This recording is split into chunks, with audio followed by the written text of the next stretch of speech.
Shackle di depan ini entah digunakan untuk menarik apa sampai-sampai lingkaran penahan batang baut mengalami patah. Untungnya bengkel bubut Mr. Lauba menerima segala perbaikan. Melihat kondisi shackle tersebut, Mr. Lauba mengatakan bahwa mengisi bagian yang patah dengan potongan besi tidak akan menjamin kekuatan. Agar dapat digunakan hingga 7 keturunan bagian yang patah tersebut dipotong dan diganti dengan potongan baja. Setelah pemilik menyetujui, maka proses perbaikan dimulai. Pertama-tama Mr. Lauba menempatkan shackle tersebut di tool post. Kemudian dengan santuy memotong batang shackle dengan mesin gerinda bertujuan membuang bagian rusak. Lalu dengan cepat ahli tersebut memasang sebuah mata bor di cak dan melakukan pengikisan secara bertahap terhadap batang shackle tersebut.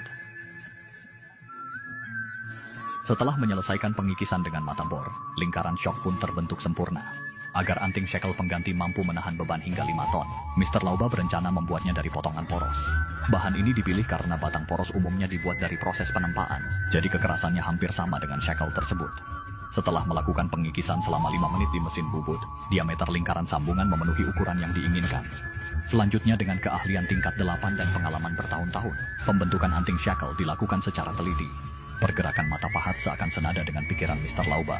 Bahkan penjual bakso keliling berhenti sejenak melihat keterampilan Mr. Lauba. Sekarang bentuk benda kerja mulai menampakkan jati dirinya menjadi pentol jumbo. Agar dapat mengubahnya menjadi anting shackle, Mr. Lauba kembali meletakkannya di cak dan melakukan proses pembubutan manja. Lalu menggunakan mata bor yang ditempatkan di center pit, dengan terampil ahli tersebut melubangi bagian tengah.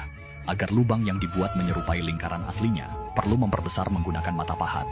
Guna menghindari kesalahan dalam pengikisan, ahli tersebut melakukan pengukuran lingkaran dengan sigmat.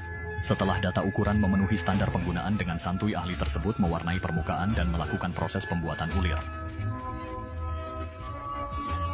Karena batang pin mengalami kerusakan pada alur derat ulir, Mr. Lauba melakukan pemolesan sederhana di mesin bubut. Kemudian menghubungkan dengan benda kerja yang sebelumnya telah diproses. Lalu menggabungkan dengan U-shackle untuk mendapatkan kesejajaran. Ahli yang cerdas melakukan penyesuaian dan ketok-ketok manja menggunakan palu Thor. Karena stok lem besi habis digunakan menambal patung penyu Sukabumi, ahli tersebut hanya bisa mengelas bagian sambungan tersebut dengan kawat las berkekuatan tinggi.